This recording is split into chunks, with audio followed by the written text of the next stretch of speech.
Jimmy Akin's Mysterious World is brought to you by the Star Quest Production Network and is made possible by our many generous patrons. If you'd like to support the podcast, please visit sqpn.com/give. Jimmy Akin's Mysterious World is also brought to you in part through the generous support of Aaron Vergeson Electric and Automation, making connections for life for your automation and smart home needs in North and Central Florida at aaronv.com. And by rosaryarmy.com. Have more peace. Visit rosaryarmy.com and get a free all-twine knotted rosary, downloadable audio rosaries, and more. Make them, pray them, give them away at rosaryarmy.com.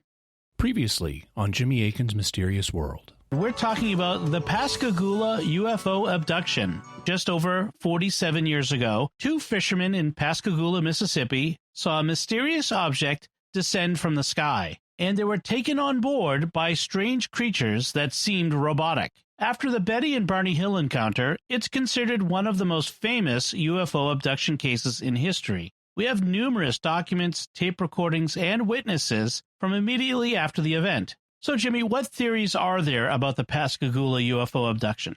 From the reason perspective, the basic question we need to answer is how much truth there is to the accounts of Hickson and Parker. All of it might be true. None of it might be true, or some of it might be true and some not. What's our next episode going to cover? We'll continue to look at the Charlie Hickson, Calvin Parker UFO abduction from the reason perspective. Specifically, we'll be looking at, was the original 1973 encounter real? What does the evidence say about that? And we'll be hearing some of that secret tape recording that was made just a couple hours after the event.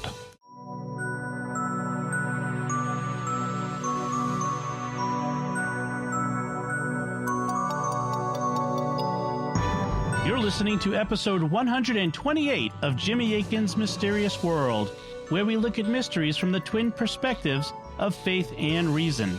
In this episode, we're talking about the Charles Hickson, Calvin Parker UFO abduction. I'm Dom Bettinelli, and joining me today is Jimmy Akin. Hi, Jimmy. Howdy, Dom. On October 11th, 1973, Mississippi fishermen Charles Hickson and Calvin Parker reported a frightening experience where they were abducted and taken aboard a UFO. That same night, they reported it to the police, who interviewed them at length and even made a secret tape recording of the two men talking alone. Their sincerity impressed everyone, as did the fact that the younger fisherman, Calvin Parker, was nearly hysterical, and he later had a nervous breakdown that required hospitalization. UFO experts like Dr. J. Allen Hynek and Dr. James Harder were convinced the two men had a genuine experience of some kind. But, as always, skeptics are not convinced. So what does the evidence say? Were Hickson and Parker hoaxing? Were they innocently deceived about the experience? Or could they have really been abducted by aliens? That's what we'll be talking about on this episode of Jimmy Akin's Mysterious World. So, Jimmy, let's continue looking at the reason perspective. Let's look at Hickson and Parker's original 1973 encounter. What does the evidence say about it? I want to begin by looking at the arguments that have been proposed against it by UFO critics such as Philip Klass and Joe Nickell. In his 1989 book, UFO Abductions, A Dangerous Game, Klass says that he believes the entire encounter was a hoax, and he makes several arguments. He says that although he announced his hoax conclusion in 1974, Charlie and Calvin did not write him or call him to challenge his conclusion. He says that the lie detector Charlie passed was conducted by an inexperienced polygrapher, and he declined to take subsequent polygraphs. He implies that Calvin got out of taking the polygraph by faking a nervous breakdown. He says that Charlie had been previously fired from a job for improperly obtaining money from persons who worked under him. And I found references to him elsewhere alleging that the details of Charlie's story later changed. All right, let's look at the arguments. What about the claim that Hickson and Parker didn't write or call him to dispute his charge that they had conducted a hoax? I hate to criticize other people, but to put it politely, Klass was an arrogant, egocentric, and unscrupulous individual. We don't have time in this episode for me to document those claims, but they are well-founded and have been documented by others. For now, just consider what kind of an egomaniac you'd have to be to say, well, after I published a criticism, they never wrote or called me to dispute it, so that's evidence my criticism is true. I mean, come on, man. I mean, as an apologist, I get criticized all the time, and I have better things to do than waste my time writing and calling people of ill will to privately dispute what they've said. I often don't even respond to people who criticize things I've said when they post their criticism in my own com boxes. I just let them have their say and move on. Also, Class may be being deceptive when he says they didn't write or call him, because they definitely disputed with him. In his most recent book, Calvin reports on what happened when he accompanied Charlie to the set of a TV show where Charlie was going to debate Class, something that obviously involved contradicting his hoax theory. So Charlie was all set to contradict it. And there were fireworks at the event and afterwards. Calvin reports, I could tell right away that there was friction between Philip Class and Charles Hickson. Class was refusing to be on the same set on the TV show with Charlie for some reason.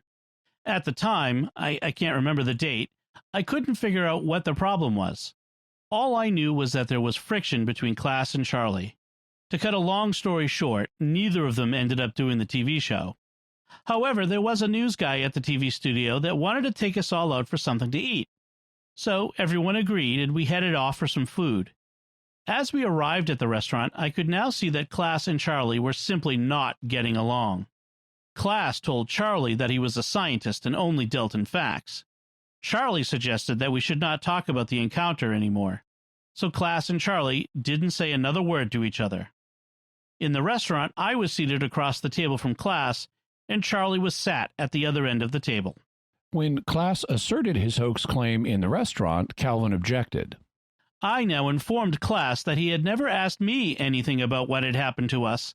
How come he could accuse me of hoaxing this event without ever having contacted me or asked me any questions? If he was a scientist, surely he should have done this. It was at this point that I did become very irritated by this man. I did not like to be called a liar, and he didn't like it when I called him a fake scientist. At this point, I lost my temper somewhat with Philip Class and told him in no uncertain words what I thought of him. Needless to say, we were asked to leave the restaurant before our food arrived. The ride home was very quiet, and I was very hungry. This was my first and last meeting with Philip Class. So, according to Calvin, they did dispute his hoax theory to his face, and the tensions between them were so strong that not only did he and Charlie not end up debating on the TV show, but they got kicked out of a restaurant before they got to eat. So they did dispute Class's hoax claim very forcefully. And even if they hadn't, the claim that they didn't write him or call him would have basically zero evidence as weight. You just don't have to answer all of your critics. And if you don't, it doesn't show them to be right. What about Class's criticism of the polygraph that Charlie took? It's apparently true that the initial polygrapher was inexperienced. It's also true on later occasions that Charlie didn't always agree to be repolygraphed. However, both he and Calvin did take and pass polygraphs. Also, sitting for a polygraph is annoying and stressful, and I can't really blame them to not repeatedly redo polygraphs. I mean, just how many of these do I need to take and pass would be my response. Now, as we'll learn in an episode coming up really soon, I don't place much stock in polygraphs. Like hypnosis, it's a highly unreliable technique. But as we heard in last episode in a clip from Sheriff Diamond, both of the men were willing to take polygraphs in the immediate wake of the 1973 event. That says something about their confidence level that they could pass such tests. Back, in the 70s, these tests were even more highly valued than they are today. What about the claim that Calvin faked his nervous breakdown to avoid taking a polygraph? This is contradicted by several notable facts. First, Calvin was highly agitated after the initial encounter, as multiple people indicated, including Charlie, Sheriff Diamond, and other people who saw him immediately after the event. That was evident in the October 12th recording taken the day after the event of the interview with Sheriff Diamond, which we heard last episode. He mentioned that Calvin was still so distraught the morning after he couldn't even talk to his mom on the phone. Second, Calvin was hospitalized to deal with his nervous breakdown, and his family had to pay for that. They were not rich people, which is why Calvin was doing a menial job that involved slinging a sledgehammer all day in a shipyard. And such people don't part with a precious commodity like money for frivolous reasons. The fact they were willing to pay for this hospitalization suggests the nervous breakdown was real. Third, the nervous breakdown happened immediately before his wedding to his high school sweetheart, and faking a nervous breakdown with a resulting hospitalization at that moment would involve a huge risk of derailing the wedding. Personally, I would much rather go to my fiancée and say, "Sorry, honey, but I was so nervous during the polygraph test that I blew it," rather than go to her and say, "Sorry, honey, but I just had a nervous breakdown and had to be hospitalized as a result." The latter has far more ominous implications for a coming nuptial union than the former, so it's more evidence that the nervous breakdown was real. Fourth, Calvin was eager to take a polygraph very early on. As we heard in the October 12th interview with Sheriff Diamond, Calvin was willing to take a polygraph that night, the night of October 11th, right after the encounter, but he was so wound up that it was deemed best not to do it right then. And fifth, Calvin did eventually take and pass a lie detector test. So in light of all that, I can't credit this allegation. What about Klass's claim that Charlie had been fired from a previous job for improperly obtaining money from those who worked under him? In his 1989 book, Klass covers this extremely briefly and does not go into detail. So I did additional research, and apparently the charge was that a year before working at the Walker shipyard, Charlie worked at another place where he ostensibly borrowed money from his juniors with the promise to repay them by getting them promotions. Charlie flat out denies this account. According to him, he wasn't fired. He resigned from his position because of political jockeying on the job between him and other supervisors. He said that the other supervisors resented him because he was able to get his men promoted faster, and he was tired of dealing with the friction, so he resigned. The charge against him thus may have been something that jealous peers made up or simply suspected about him. Or it may have been accurate. But Klass doesn't have proof that this scenario is correct, and so we have two competing scenarios with no way to conclusively decide between them. However, I'd make 2 points. First, the fact Charlie was able to swiftly get a job at the Walker shipyard in a supervisory position is more consistent with the idea that he resigned his previous job than that he was known to have been fired for cutting illicit deals with his underlings.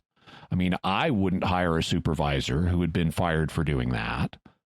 Second, even if he was guilty of this charge, it wouldn't be proof that he was a UFO hoaxer, especially given the stigma in 1973 that attached to people who even reported seeing UFOs, much less being abducted by them. Since the only popularly known UFO abduction was the Betty and Barney Hill encounter, at the time, if you publicly claimed to be taken aboard a UFO against your will, you were regarded as even more of a whack job than you would be today. Further, it wouldn't explain why Calvin would have gone along with the hoax, since he didn't want it discussed with the press, and his trauma after the event was apparent to all. So I don't find this allegation plausible. It's both unproved and would be inconclusive even if proved. Even though we haven't mentioned it explicitly thus far, what about the idea that Charlie and Calvin might have hoaxed the event out of a desire for attention or money? Let's deal with attention first. This theory could receive some support for Charlie, since he was willing to talk about the event in interviews and make public appearances, like speeches at UFO conventions. However, it's contradicted by Calvin's extreme reluctance to speak about the event from 1973 to 2018, a period of 45 years. So seeking attention wouldn't have been Calvin's motive. What about the idea that they wanted to make money? It's very easy for people to make this charge, especially when people publish books after an event like this, but most people don't have an understanding of how book publishing works or how little profit actually ends up coming back to the authors. Unless you're on the New York Times bestseller list, you're not likely to make very much. Writing a book is a lot of work, and 90% of the cost of the book goes to paying the printers, the editors, and the publishing houses. An author is lucky to make 10 cents on the dollar for the cost of a single book. And that's diluted even further if he has co-authors, as was the case with Charlie's book, and to some extent with and Calvin's also. So they could expect their shares to maybe be cut by half. So unless they thought they had books that would sell literally millions of copies, they didn't stand to make much. And they didn't have books that would sell millions of copies. UFO books are a niche market that doesn't sell anything like that number of copies. Also, while Charlie did write a book in 1983, Calvin didn't do so until 2018, which is a strong signal that Calvin sincerely wanted to stay out of the limelight and wasn't trying to make money. What about the idea that Charlie made money in the interim? Nobody gets rich off the UFO speaking circuit. It's incredibly small, and people are lucky to cover their expenses. In his 1983 book, his co-author writes, "Hasn't Hickson made a lot of money on this incident from his public appearances, interviews, etc.?" No, he has not. Charlie has only appeared on national TV talk shows twice, and these customarily pay little more than one's expenses. The talks Charlie has given to churches, schools, and other gatherings, both public and private, have sometimes earned him a speaker's fee of a few $100s. Some of these organizations have paid the expenses only. Others have paid nothing to hear him speak. The total number of paid appearances that Charlie has made over the past 9 years is under 40, including those where the pay consisted solely of his travel and lodging expenses. For all of the interviews, whether written, filmed, or recorded, Charlie has received practically nothing. I believe one Canadian film company gave him a few $100s for a filmed interview, which they later used in a commercial feature-length movie about UFOs. Considering the time lost at work soon after the abduction, and the time lost subsequently because Charlie took time off from work to travel to a speaking engagement, he's probably come out a financial loser. And that's quite plausible, speaking as someone who does similarly low-paying discussions. Charlie may well have lost more money than he gained from his experience, because even if you get a little bit of a stipend for a speaking event, you've got to take time off from work to get there. What about the claim that Charlie changed the details of his account of the original 1973 encounter? I've seen several allegations made, but they all concern very minor differences. For example, Philip Klass apparently once criticized Charlie for saying that under their noses, the robot-like entities had a slit where their mouths would be. But on other occasions, he said they had a hole there. Well, yeah, a slit is a kind of a hole, so what's the big deal? Similarly, I've seen the objection that at times he said that the vehicle was maybe 8 feet tall. On other occasions, he said it was maybe 8 to 10 feet tall or even 12 feet tall. But those are just different estimates of an object whose exact size he doesn't claim to know. And it's not like he had a measuring tape or a ruler he could use to measure this thing. And they're all in the same range, 10 feet plus or minus 2 feet. Also, skeptic Joe Nickel has noted that Charlie didn't always mention the eye injury that he had for a few days after being exposed to the extremely bright light on the craft. You know, he said that for a few days it was like he had a welding flash burn-in thing in his eyes. But you don't have to mention every detail every time. That's not what witnesses do. And so I don't find any of these variations in detail as being fundamental alterations of Charlie's story of the 1973 encounter. What about Calvin's account? Here, there was a change that was significant. Initially, both Charlie and Calvin said that Calvin passed out once the robotic entities grabbed him, and that he didn't have any memory of what happened until after he and Charlie were out of the ship.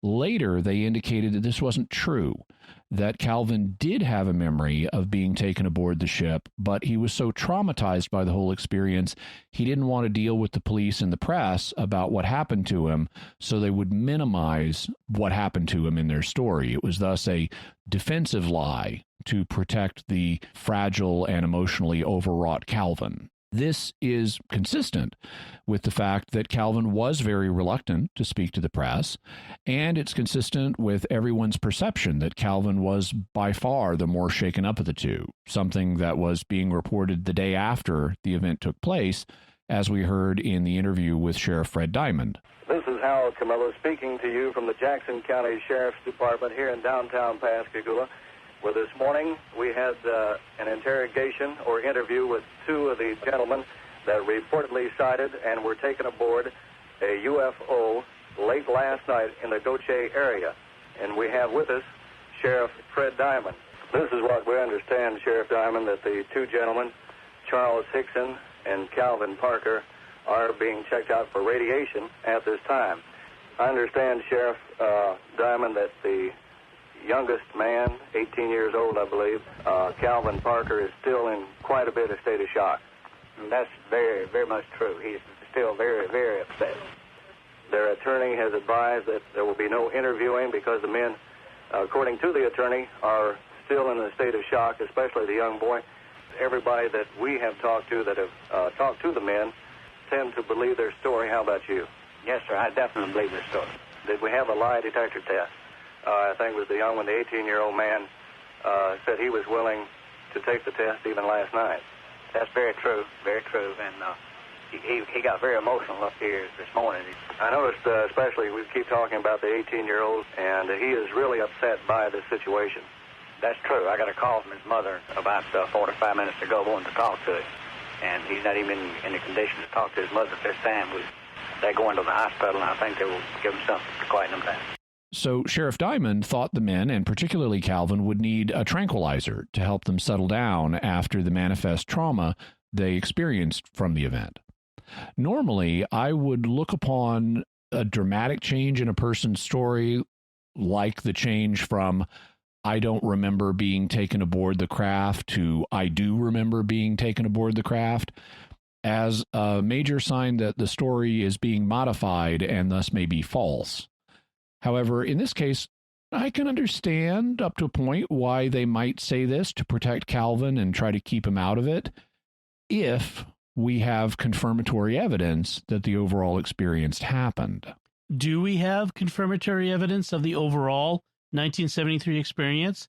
Do we have a reason to think that the two didn't simply hoax it? There's evidence we should consider in several categories. First, here's a very minor point. In his books, Calvin Parker reports that the night of the encounter, there was a full moon. And that's true. I checked when the October 1973 full moon was from Pascagoula, Mississippi, and it was at 10:10 p.m. on the night of October 11th, the night the encounter occurred. That's at least somewhat significant, since the moon would only be considered full for a few days a month, and half the time that would occur during the daytime rather than at night. So the chance of randomly guessing a nighttime full moon is less than you'd think. Still, though, it's a very minor point, but it does speak in favor of the truthfulness of the account rather than a pure hoax. Secondly, and more significantly, there's the way Calvin had his first book edited. He refused to write a book for many years, and it took the coaxing of his wife to get him to agree. He talks about how he finally agreed to do one after attending the funeral of a friend, and at that funeral or visitation or wake, people approached him to ask about the 1973 encounter. He said, and I had signed the register, and there was people coming from everywhere wanting to talk to me, and we felt like that was really disrespectful to talk about this at this guy's funeral. He was a neighbor of ours. So after the funeral, we was on the way home. My wife said, maybe we should write a book. I thought, no, this fat boy ain't going to write a book because, I don't have the education to.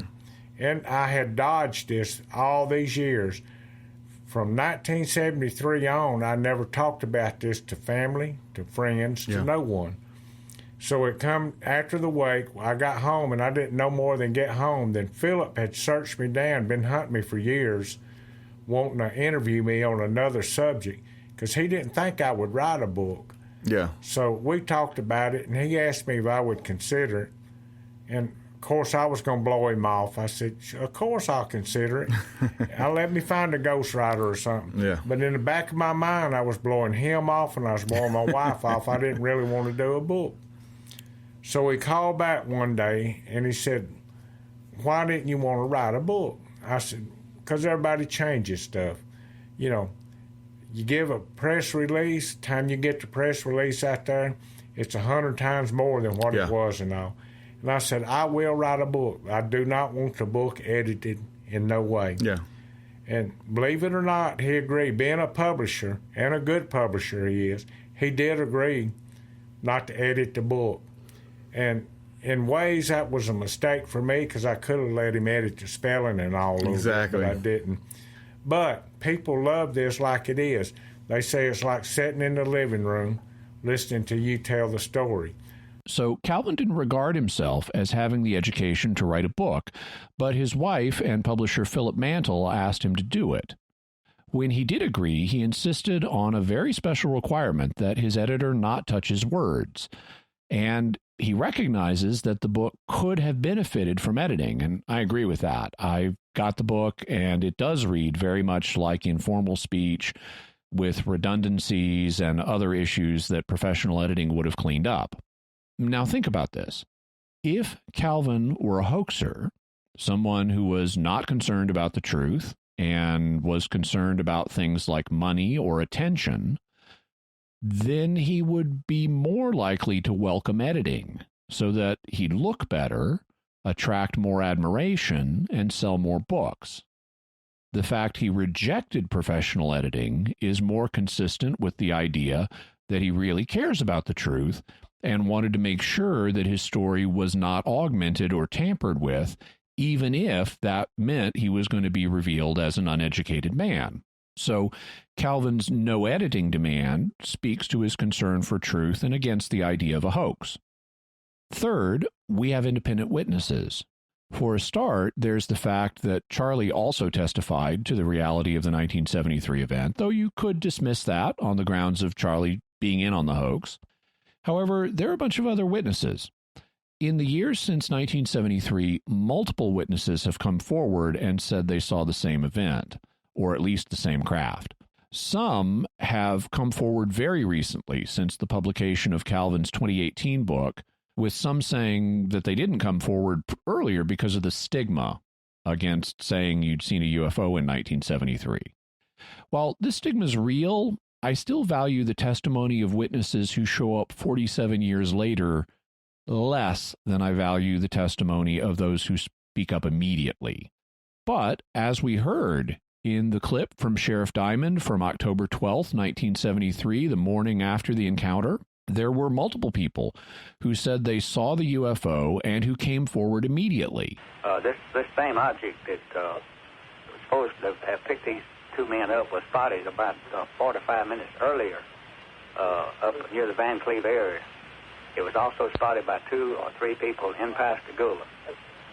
In other words, Sheriff Diamond, there have been quite a few reports of this UFO in our area, and approximately at the same time that these 2 men have stated that they were taken aboard. In fact, since the story was only just then hitting the press, some of them reported this apparently before they would have been able to know about the abduction event from the press. That speaks in favor of the truthfulness of the account rather than a hoax. Fourth, there's the fact that 3 weeks after the event, Calvin had a panic attack and had to be hospitalized. That's a sign of truthfulness because his family was far from rich and they had to pay for the hospitalization. There was even greater social stigma then than there is now to being hospitalized after a mental break. And he was engaged to be married, and having a break like that right before the marriage is a great way to not get married. Taking these kinds of risks is not what you would expect from a person who is hoaxing. Fifth, and most significantly, we have a voice recording of the two men that was made immediately after the 1973 encounter when the two were not supposed to be aware that they were being monitored. This is like 2-3 hours after the event. Sheriff Diamond indicated that part of what convinced the police was that the two men were telling the truth, was the fact that their stories were the same, even though they interviewed them separately and then put them together and monitored their conversation. Their stories were the same. We interviewed them separately, and then we put them together, and we monitored their conversation. What Sheriff Diamond is referring to is this. When Charlie Hickson was being interviewed by the police, they had a tape recorder running in the room, a hidden tape recorder. And they were then interviewing Calvin in a different room. Afterwards, they brought Calvin into the same room as Charlie, and they left the tape recorder running and then left the two men alone to see what they'd say. What did they expect to hear? If the two men were hoaxers, they'd expect them to hear them saying something that would indicate that they knew their story was a fake. For example, "How's it going, Calvin? Do you think they're buying our story?" Or, "Isn't this great, Charlie? We're completely pulling the wool over their eyes." What do we actually hear on the tape? Well, before we get to the part where Charlie and Calvin are left alone together, let's look at the part that records Charlie's interview. It contains all of the basic elements of his story, what he and Calvin had been doing before the encounter, the nature of the craft, the description of the creatures, how he and Calvin were independently taken on board, how he was examined by an electronic device separately from Calvin and then left alone for a while, how they were deposited back outside of the craft, which then left really quickly, and what they did afterwards. It has all the core elements of his account, all recorded within 2-3 hours of when it occurred. And this is supposed to be without Charlie knowing he's being recorded. We'd like to take a moment to thank our patrons who make this show possible, including Elizabeth T., Kerry B., Jason E., James I., and Adam S. Their generous donations at sqpn.com/give make it possible for us to continue Jimmy Akin's Mysterious World and all the shows at StarQuest. You can join them by visiting sqpn.com/give. Jimmy Akin's Mysterious World is also brought to you in part through the generous support of Aaron Ferguson Electric and Automation, making connections for life for your automation and smart home needs in North and Central Florida at aaronv.com. And by rosaryarmy.com. Have more peace. Visit rosaryarmy.com and get a free all-twine knotted rosary, downloadable audio rosaries, and more. Make them, pray them, give them away at rosaryarmy.com. What happened after they interviewed Charlie on tape? They brought Calvin into the room, and then the police left with the excuse of going to get coffee.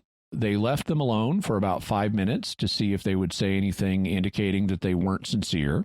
Now, we have the whole tape today, and we'll have a link to it so you can listen to it yourself, but the audio quality is bad, and it can be difficult to make out the conversation, so rather than subject you to 5 minutes of bad audio, we'll just play you a small part so that you can hear the emotion in the men's voices. First, though, Dom and I will revoice the whole conversation so that you can hear everything that was said. Dom will be playing the part of Charlie, and I'll be playing the part of Calvin. One note, in part, presumably because of the stress they were under, they used a few cuss words. And Dom and I will be using substitutes for anything worse than damn. Don't let your imagination go crazy about what they actually said, though. This was 1970s cussing, which means it wasn't that intense by modern standards. I mean, neither one of them uses the F word, for example. Having said that, here's their conversation from the night of October 11th, 1973, less than 3 hours after the encounter. We need to get over there, and let me tell Blanche, I'm telling you, man, that's something that'll scare you damn near to death, you know? Expletive deleted. You hear about something like that, but you can't believe it. Yeah, you hear about it. I know, Calvin, I know, but... You reckon it's something the United States could have up there? No, it just couldn't be. I don't know. Not what we seen, though. Not what we seen. It's something in the Air Force and all. I know it's up there, too, see? And this ain't gonna be the only time. It's gonna happen again. And until they... This evening I like to had a heart attack tonight. I ain't blanking you. I know. I came damn near to dying. I know. It scared me to death too, son.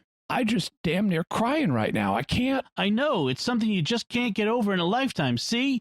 Expletive deleted. What's so damn bad about it? Won't nobody believe it? I thought I'd been through enough of hell on this earth, and now I had to go through something like this, see? But they could have, I guess they could have done anything to us.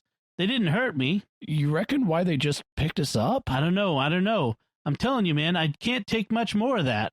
I got to get home, get to bed, or get some nerve pills or something, see a doctor or something. I can't stand it. I'm about to go all to pieces. I tell you, when we get through, I'll get you something to settle you down so you can get some damn sleep. I can't sleep like it is yet. I'm just damn near crazy. Well, Calvin, when they brought you out of that damn thing and when they brought me out, well, I like to never in hell, expletive deleted. I like to never in hell get you straightened out, man. My damn arms, I remember, my arms, they just froze just like that. I couldn't move, just like I stepped on a damn rattlesnake. They didn't do that way, though. Oh boy, Lord have mercy.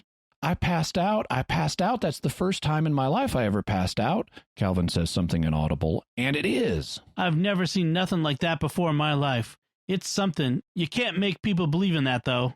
I don't give a blank whether they believe it or not, because I know. They'd better wake up and start believing. You're damn right. They'd better wake up and start believing. You're damn right. They'd better wake up and start believing. Because I seen them. I can't figure out the damn thing. Did you see how that door come right open in front of us all of a sudden? Yeah, I don't know how it opened, son. I don't. I didn't see no swing or... I don't know how it opened. I don't know how it opened. I didn't see it open. All I heard was this here zip. Have you ever seen something? Then looked around and damn blue lights, them sons of blanks was just like they come out.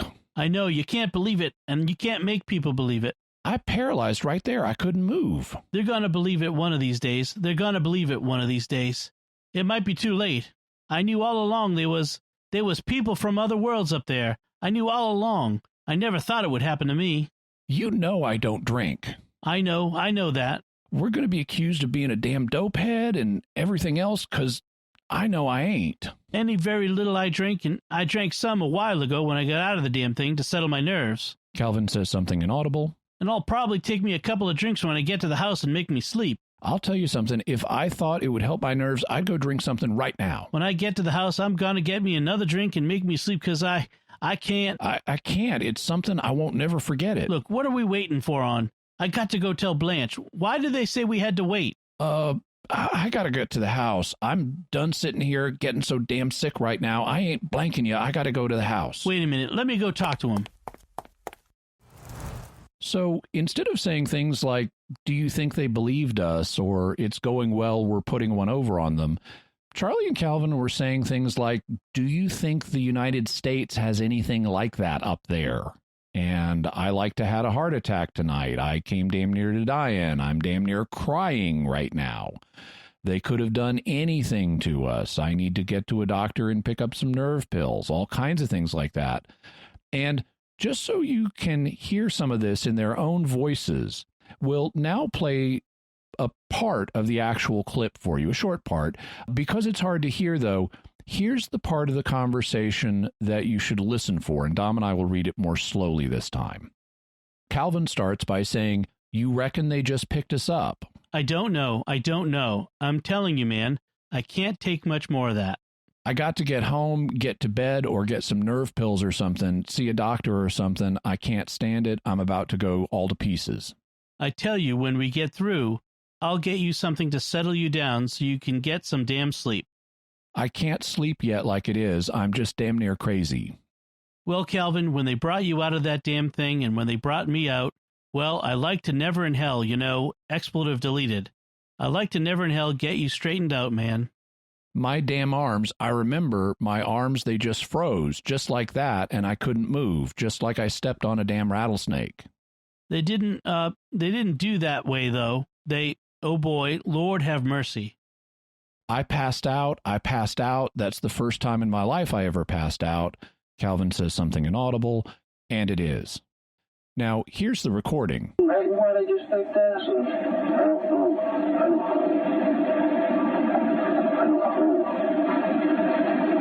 I'm telling you, man, I couldn't take much more of that.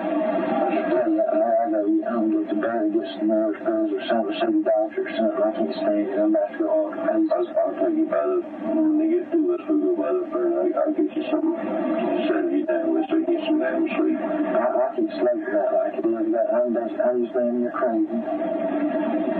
But Calvin, he brought you out of that damn thing. And when you brought me out, well, I like to know when the hell, you know. God damn, I like to know when the hell got you straightened out, man. I didn't know it. I remember my heart, they just froze out just like that. I couldn't move it, just like I slept on a damn rattlesnake. They didn't do me that way, though. I passed out. I passed out. That's the first time I ever passed out in my life. So there are a number of interesting things here. The men, and especially Calvin, sound sincere in their emotions and very disturbed by the experience. This, as well as the fact that they didn't break their story even in private, helped convince the police and UFO experts like Drs. Hynek and Harder that they were telling the truth. Even UFO skeptic Joe Nickell agrees that they didn't sound like hoaxers on the tape, so he proposed a non-hoax theory, a skeptical non-hoax theory that we'll talk about in a bit. However, first, I'd like to call your attention to something that Calvin said at the end of the segment we played. Specifically, he said, I passed out. That's the first time I ever passed out in my life. Here it is again. I passed out. That's the first time I ever passed out in my life. What's significant about that? According to Calvin today, this was a lie. Calvin did not pass out and had continuous memories of what happened after he was taken aboard the craft. But the two men decided to say that he passed out in order to shield Calvin from having to deal with extra attention, which was something he didn't want, whether it was from the police or the press. There are two things that puzzle me about this claim. First, why lie about just part of the experience? Would it really shield Calvin that much? He's already been brought in to speak with the police, so they knew he was involved, and he'd already admitted to witnessing the beginning and the end of the experience before and after they were taken aboard the craft. So would hiding his knowledge of the middle part of the experience really shield him that much? I suppose it would shield him a little since, there would be less of the experience for him to be asked about, either by the police or the press. But it still seems odd to me to hide just the middle part. I wondered if it was possible that Calvin did pass out briefly and then revived, allowing him to have memories of what happened just afterwards that he just didn't want to share. I also wondered if it was possible that he did pass out and the apparent memories only came to him later, either by conscious recall, dreams, or hypnosis. So I contacted Calvin's publisher and co-author Philip Mantle over in England, and I asked about this. In particular, I asked if he always remembered the female figure or if she was something that first came up under hypnosis. Mr. Mantle wrote back and said, Shortly after the incident happened in 1973, Charlie and Calvin decided to tell the authorities. They were not totally forthcoming. In order to protect his young companion, they said that Calvin had passed out and therefore could not remember the abduction on board the UFO. Calvin always remembered the female and the rest of the abduction, but continued with the story that he did not in order to try and keep the media away from him. Charlie mostly dealt with the media, and Calvin ended up in hospital just a few weeks later. So in answer to your question, yes, Calvin always remembered the full details of the 1973 encounter, including the female being. One of the main reasons for writing the books was to tell his story in full for the first time. So he indicated that Calvin has said that he was conscious the whole time, and the claim that he passed out was not true. What was the second thing that puzzled you about Calvin's statement on the secret tape? The secret tape is taken as evidence of the men's honesty, since they presumably would not stick to a story they had crafted if they believed they were speaking privately and no one was listening. But if Calvin never passed out, then the two men were sticking to a story they had crafted to some degree on the secret tape. Even if everything else in the story was true, they were still sticking with an untruth by repeating the bit about Calvin passing out. Yet, why would they do that if they believed they were speaking in private? So I wrote back to Mr. Mantle and said, one further question, if I may. At one point on the secret tape, Calvin says, I passed out, that's the first time I ever passed out in my life. It is puzzling why he would say this to Charlie if they believed they were speaking in private and both knew that he didn't pass out. I can think of several possible explanations, but could you or Calvin shed any light on why he said this during their private conversation? Mr. Mantle very graciously indicated that he would ask Calvin, and when he wrote back, he said, I spoke with Calvin the other night on Skype, and I asked him to clarify your question for me. Calvin and Charlie discussed what to tell people right after the incident. Calvin, of course, did not want to tell anyone anything. However, him and Charlie agreed that in order to protect Calvin, who was very distressed, they decided to inform everyone that Calvin had passed out and could not remember anything on board the UFO. Calvin could, of course, remember everything, and Charlie knew this. But it still puzzled me why Calvin would say this in front of Charlie when they were left alone, unless the men knew or at least suspected that their conversation was being monitored.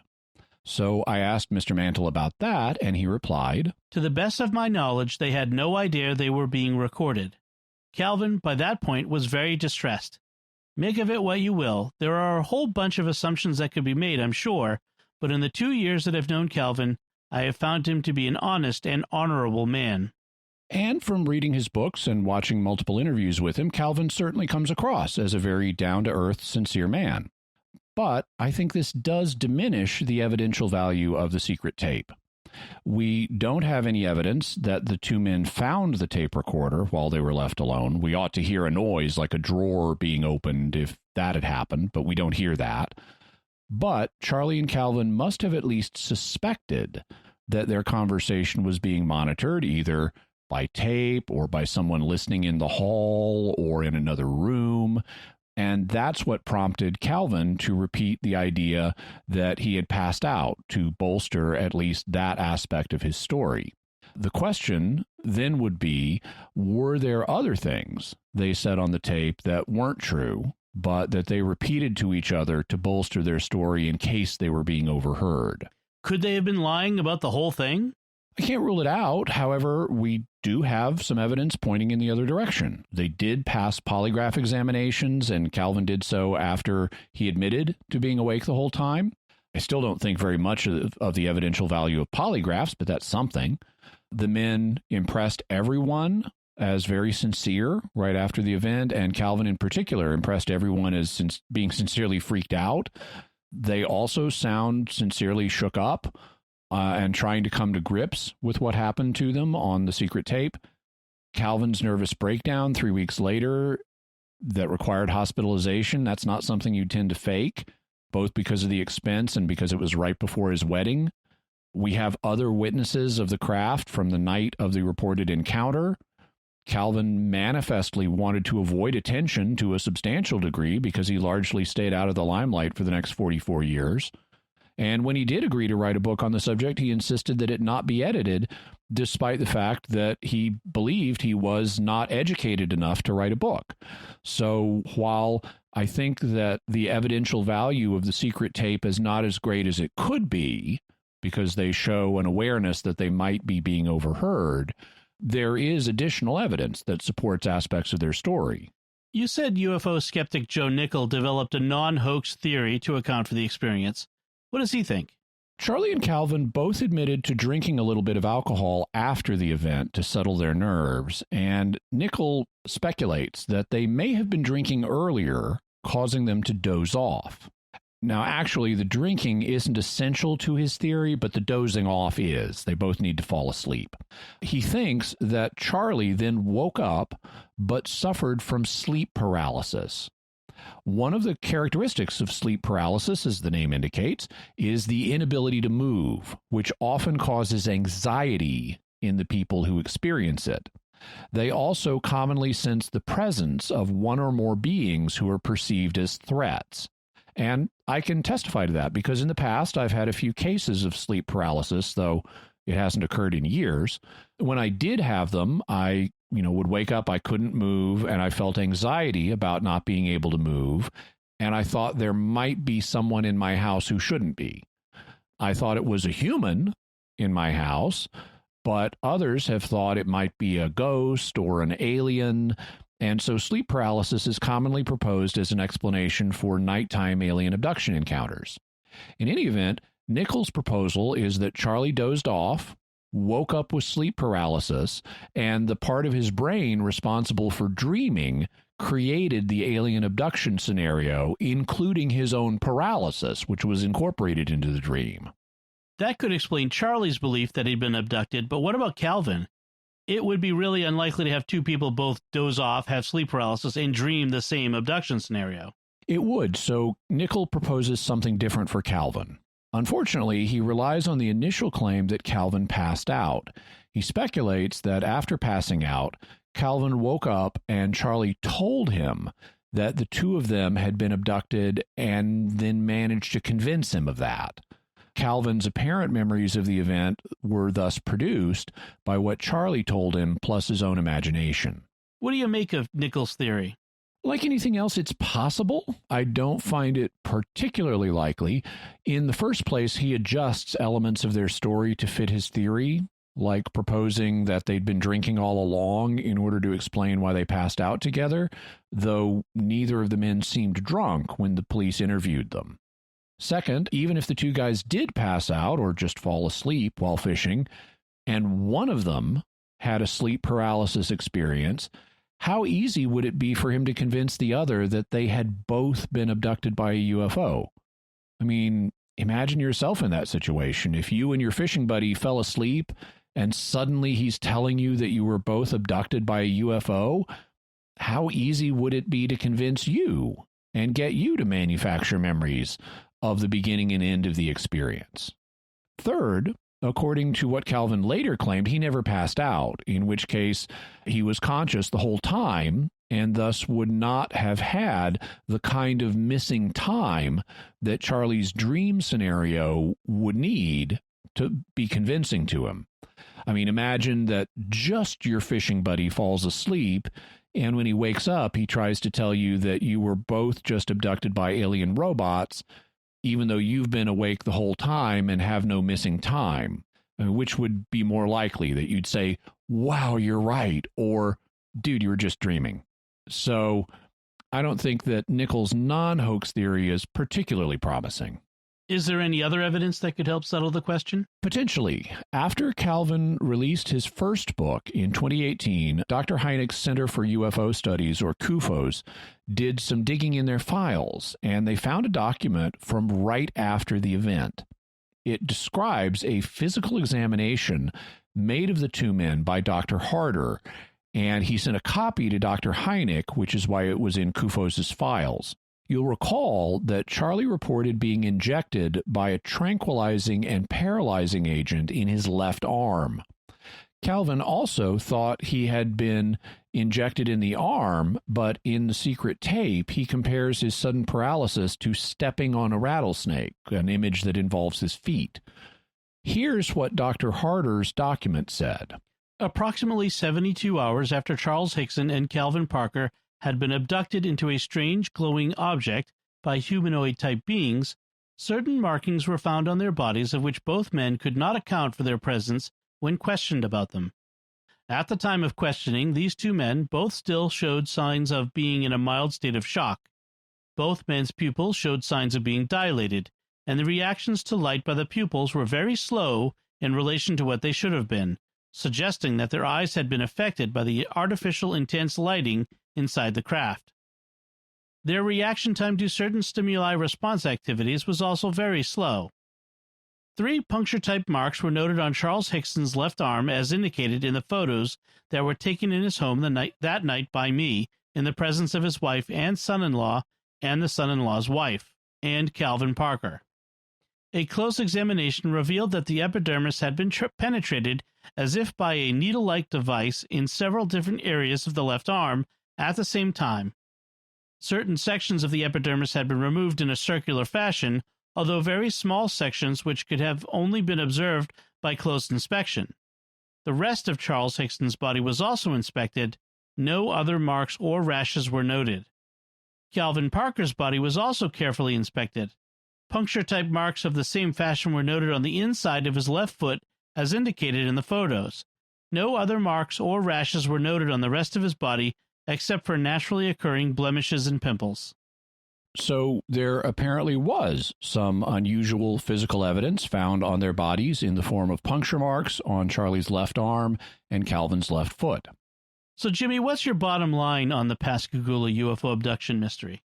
I'm cooler towards the things that the men reported under hypnosis and in later years, but the original 1973 encounter is one of the better documented UFO abduction cases.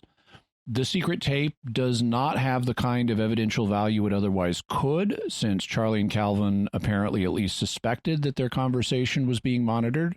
It could be that they were hoaxing, but there are notable pieces of evidence pointing in the other direction. These include the way the two men struck everyone at the time, and especially Calvin's panic about the event, the other people in the area who witnessed the UFO the same night, Calvin's later nervous breakdown and hospitalization, the marks that Dr. Harder found on their bodies shortly after the event, Calvin's manifest desire to avoid attention for decades, and the no editing policy he insisted on for the book when it was finally published. So, Jimmy, what further resources can we offer to the listener on this topic?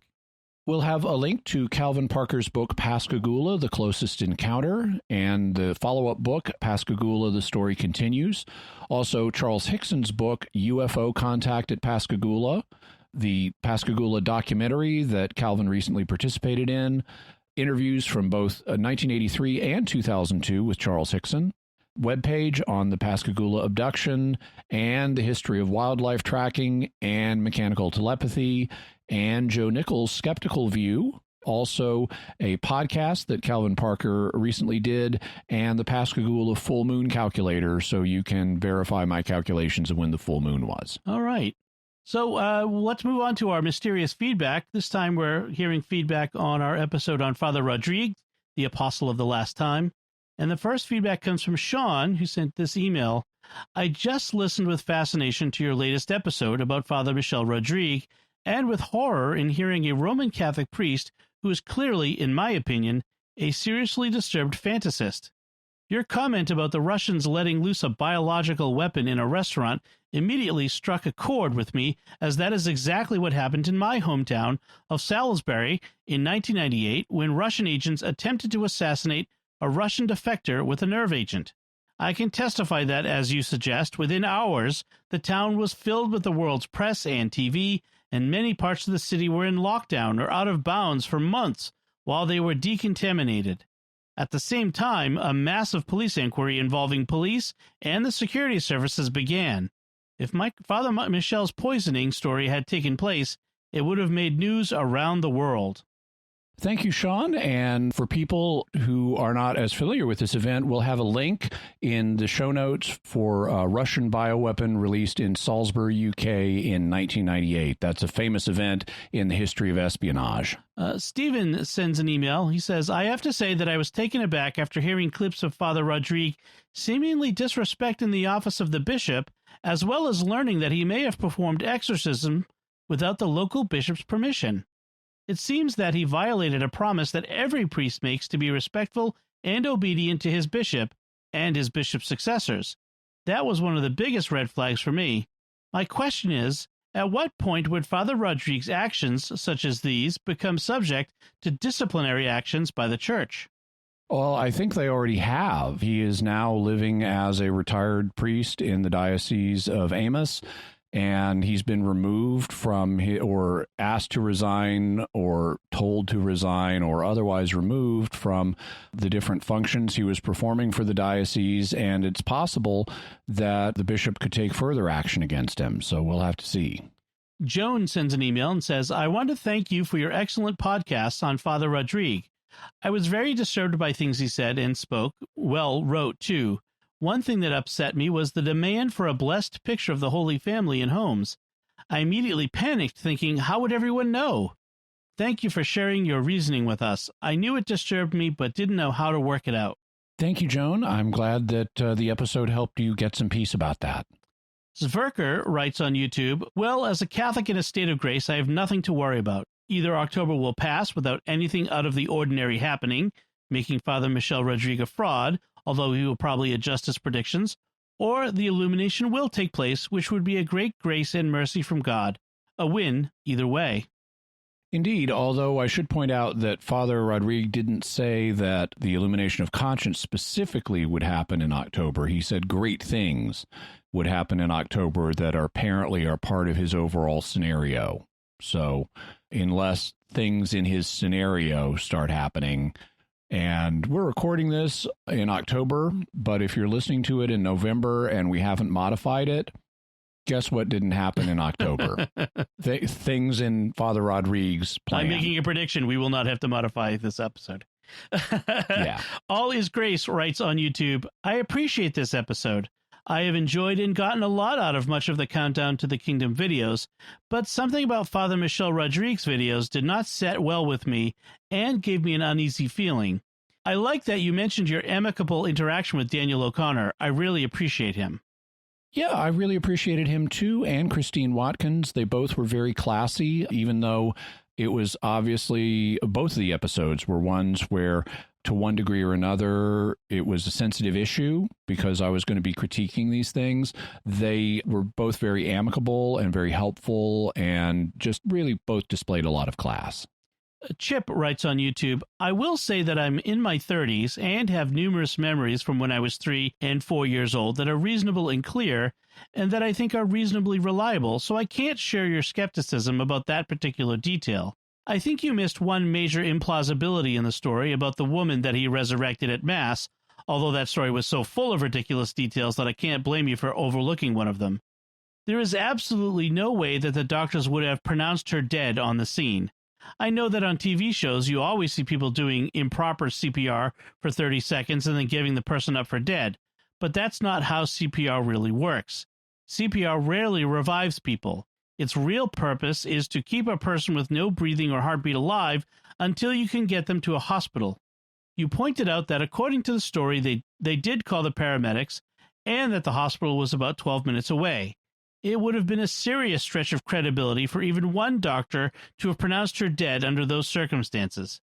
I cannot believe for a second that 4 doctors were on the scene and that they all gave her up for dead. I don't know that Father Rodrigue said that they all gave her up for dead. He reported that at least one of them told him that it wasn't going to work, that she was dead. But I agree with you that it's very implausible that that would happen when a hospital is 12 minutes away, because you're right about what field CPR does. I've been in that situation. I was once at a dance where someone had a cardiac arrest and the dance club sprang into action and we kept him alive. I mean, he was unconscious, but we kept him alive until the ambulance could arrive and get him to the hospital, and we saved his life. And there's no way, we had nurses there and stuff, there's no way we were going to stop the CPR before an ambulance showed up. And if a hospital is just 12 minutes away and the doctors know the layout of the city and where the hospitals are, there's no way they would have given it up. However, I didn't want to make the episode even longer by making every possible criticism. So there were some I held back. But you're absolutely right, that is an implausibility. As someone involved in scouting, I will tell you, one of the first things they teach you in first aid is you don't stop CPR ever. Not until you hand it off to the paramedics, who continue until they get to the hospital. So, yeah, that is implausible. Christy Weber writes on YouTube, thank you so much for sharing your research. I watched several of Father Michel's videos, and they left me feeling very uncomfortable and anxious. So many things he said did not sit right with me, and it reminds me of the words of Scripture, by their fruits you will know them. Thank you for giving me and many others a sense of peace. One of the difficulties with a lot of different reported apparitions or miraculous phenomena is that the supporters of them will always claim they have fruits. And that's one of the reasons that it's important for the bishops, as objective I mean, this is the goal anyway, for the bishop to be an objective outsider who's not caught up in the event itself, to take a look over time and see, well, are there really good fruits here? But it's a tricky test to apply, because critics will say there are no fruits here. Supporters will say, well, there are lots of fruits here, unless you catch the guy doing something like, sleeping around or something. It can be a subjective matter. But in this case, we looked at the different claims that Father Rodriguez made, and just, even though some of them are, possible, they're really improbable. And in aggregate, it just looks like it's very difficult to credit all the different things he's claimed. And so I'm very glad that it gave you a sense of peace. Paul Leone writes on YouTube, I like the greater length and depth of the more recent episodes. Keep it going. Thank you. It's a balancing act. I don't want to shortchange subjects by just doing a quick glide that doesn't get into the meat of it. On the other hand, I also want to keep the episodes at reasonable length. And so it's always kind of a balancing act, and we continue to discern what's the best way. But we appreciate your feedback. Thank you so much. Joss Samonti on YouTube writes, I tried watching video of Father Michel Rodriguez, but something seems off about him, and there's no humility in the way he delivers his talk. Just my observation. I understand the critique, and I mentioned there were some criticisms that I could have made that I held back. One of them was of a particular clip, which we didn't air, where he talks about documents that or cooperation that he's had in producing documents for when they examine my case. And in context, it sounds like he's talking about his own cause for canonization. And it seemed quite immodest to me for a mystic to be actively not just doing things to be helpful to a future investigation, but publicly talking about, oh yeah, they're going to be examining my cause for canonization in the future. A true mystic with humility would not say such things. However, because of the way he phrased it, I couldn't prove it, so I didn't use it. But in context, he really sounded like he's publicly talking about my future cause for canonization. Daniel Jesus Valencia Sanchez writes on YouTube, excellent as always. From my part, since I don't have the time to do such a thorough investigation, I've tried to soak up on details from the prophecies. Since they're supposed to start happening in October, I've suspended judgment, as it will be very evident when they don't or do come to pass. Also, if he pulls a Harold Camping, it will be even more obvious. Yeah, and at the time we're recording this, as we said, it's still October. If you're hearing it without us modifying it to mention big apocalyptic events, then it didn't happen. Whether he pulls a Harold Camping and says, oh, it's going to happen next year, that's something we'll have to wait and see. Although there may have already been some discussion of that by the time you hear this. QOP Totus Tuus Maria on YouTube writes, I love Father Michel Rodriguez. If you study the life of the saint, he fits the bill. He seems to me to be a saint in the making. Well, QOP Totus Tuus Maria, I have a different opinion, but I welcome you and always happy to have people with different opinions as long as we can discuss things cordially.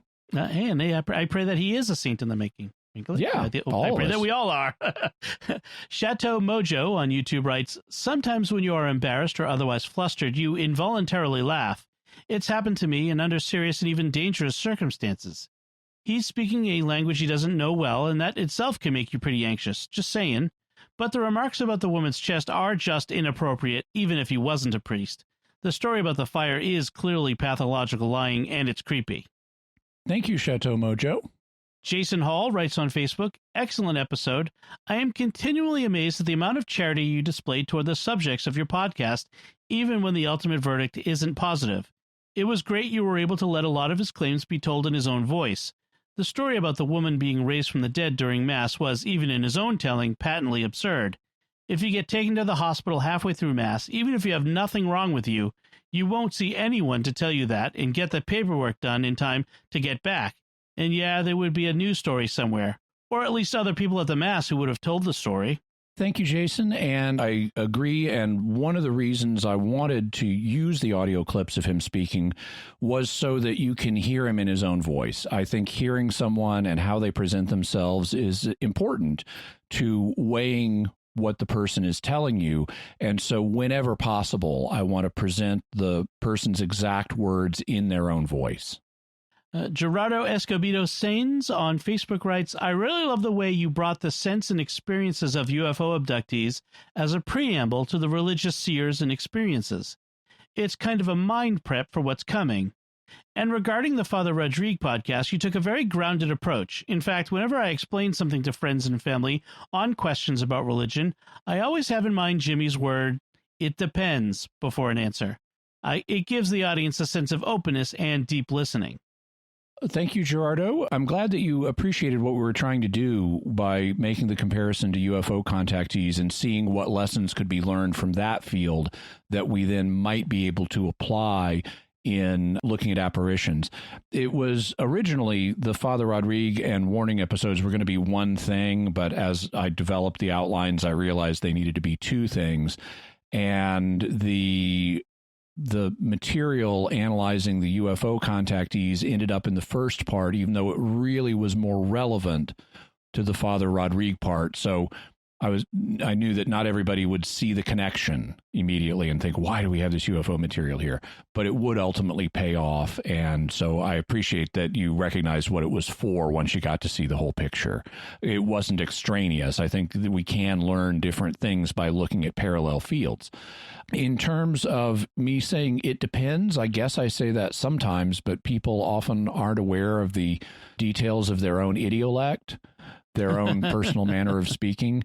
I know that the Emperor Augustus was famous, and we have this like in Suetonius, but the Emperor Augustus was famous for saying things like quick as boiled asparagus that were kind of characteristic of him. And, you know, asparagus, since it's very long and thin, it has a high surface area ratio that makes it easy to boil quickly. But he seems not to have been aware that he was saying this phrase a lot. But if I do encounter more of my own idiolect, I'll let you know, quick as boiled asparagus. He obviously knew how to cook asparagus, that's for sure. Yeah. Well, thank you, everyone, for your feedback. That is most appreciated. Jimmy, what do we have for mysterious headlines this week? Well, Skinwalker Ranch is a mysterious location, and a guy who worked at Skinwalker Ranch for a number of years has now posted his photos of Skinwalker Ranch in an online art gallery that you can take a look at. He doesn't have a lot of photos of aliens or portals or anything like that, but you can at least get a sense of what it looks like out there. Also, speaking of mysterious places, a place that we're going to talk about in a future episode is down in Peru. It's the Nazca Lines, which are these giant geoglyphs that have been talked about as, you know, unusual phenomena for decades. And recently they found a new one of a cat on a hillside. And so they've helped reconstruct it. It was on the verge of disappearing, but they've helped reconstruct it. And so you can see the new Nazca cat line figure and get some more information about the Nazca Lines at another link we'll have. All right. Well, that's it from us. What do you think about the Charles Hickson, Calvin Parker, Pascagoula UFO abduction encounter? You can let us know your theories and your conclusions by visiting sqpn.com or the Jimmy Akin's Mysterious World Facebook page, or sending us an email to mysterious@sqpn.com, or sending a tweet to @MYS_world with the hashtag of mysterious feedback. Be sure to subscribe to the podcast in Apple Podcasts, Google Podcasts, Stitcher, TuneIn, your favorite podcast app, or at the SQPN YouTube channel, where you should also be sure to hit the bell to get notifications. Jimmy, what's our next episode going to be about? Well, next week is Thanksgiving, so we'll be having a Weird Questions episode for Thanksgiving. And then the week after that, we're going to be talking about lie detectors. How do they work? How reliable are they? And how can they be beat? Ooh, that could come in handy. I don't anticipate using that, but it could come in handy. You can find links to Jimmy's resources from our discussion today and links to the mysterious headlines on our show notes at sqpn.com/mysterious. And remember, to help us continue to produce the podcast, please visit sqpn.com/give. Until next time, Jimmy Akin, thank you for exploring with us our mysterious world. Thanks, Tom. And once again, I'm Dom Bettinelli. Thank you for listening to Jimmy Akin's Mysterious World on StarQuest.